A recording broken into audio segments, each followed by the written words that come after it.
Hey guys, it's Matt here. Welcome to the Portraits Podcast. You're watching the Crystal Pairs preview, and the show starts now.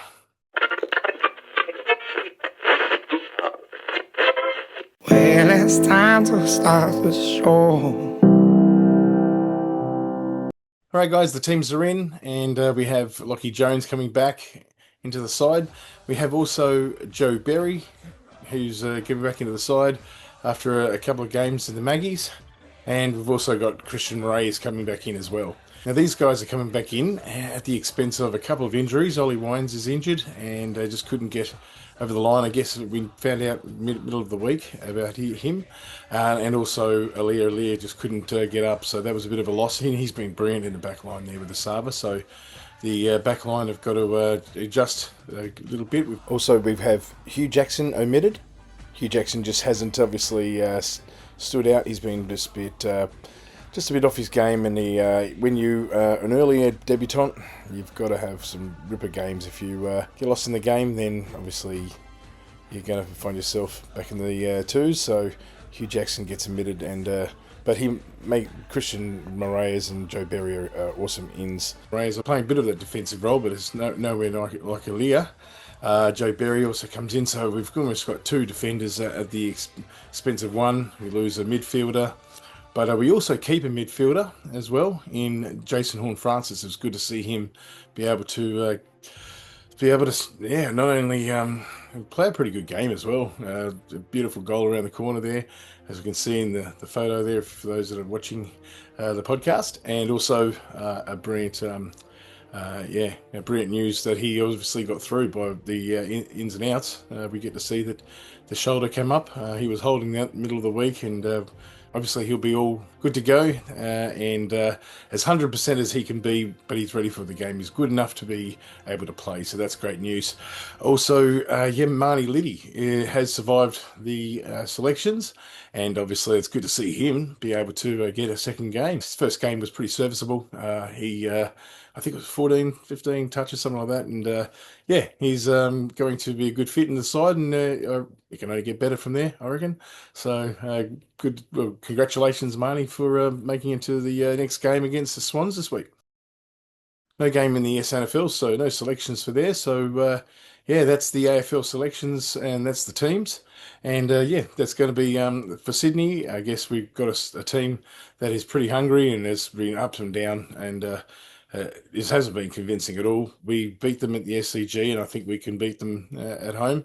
I could see just parts of the ground where, at the moment, some of our players are playing pretty good football, especially in that midfield, and I think our midfield can beat the likes of their midfield, even though they have Earl Goulding back, and they've got some other good players coming back in the side. At the same time, we've got a pretty good team, as I said, that's playing really good football at the moment. Miles Bergman is playing great footy. Zach Butters and Connor Rozee in their roles. Connor is obviously playing a role where he's sometimes in the midfield, but then just he goes from defense in real time in that game. He'll go from defense to midfield straight away, even though he's not in a midfield role, clearly a defensive role.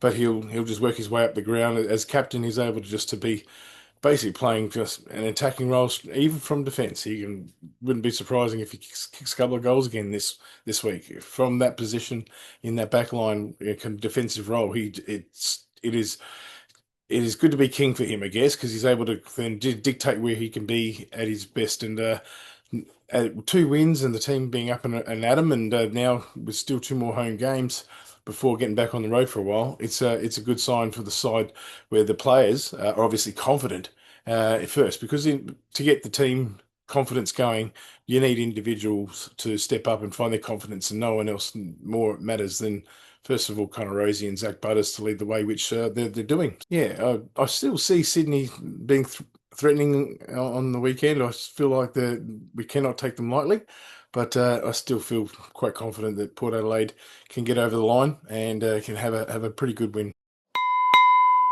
All right, guys, Crystal Pair predictions. I'm giving Port Adelaide a big margin here of 35 points for the win. So a nice 35-point win by Port Adelaide.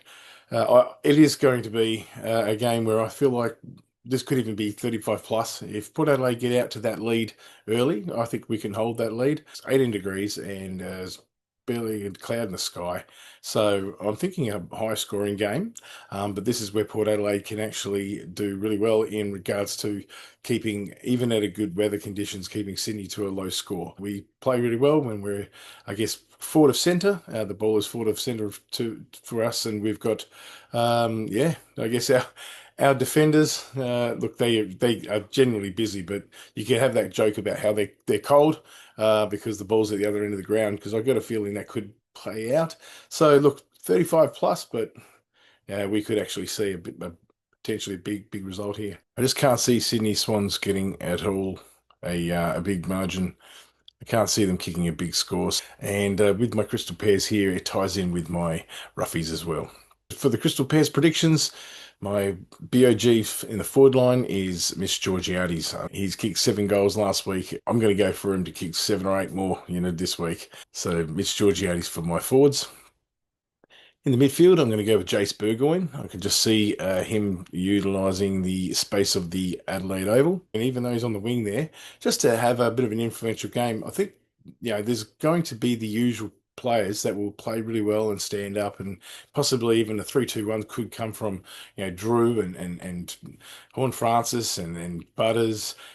Rosie, again, they could all be the familiar names, but I'm thinking that this BOG is going to be a bit of a standout player that just plays a big role. And I can see Jace Burgoyne just getting a lot of run and just utilising the space and pace. And I think Sydney are a really fast team. If they are, then we're exposing them even on the SCG and at small grounds, using the space of Adelaide Oval and using his pace to his advantage and to our advantage. I can see Jace Burgoyne being an influential player in the team. So Jace Burgoyne for the midfielder in the Crystal Pairs predictions. And in the defence, I'm going to go with Kane Farrell. So I've got to put the heat on Kane, and I really think he can actually expose a bit of this Sydney's lineup and the way the teams are. I just got a feeling Kane's going to have a big one.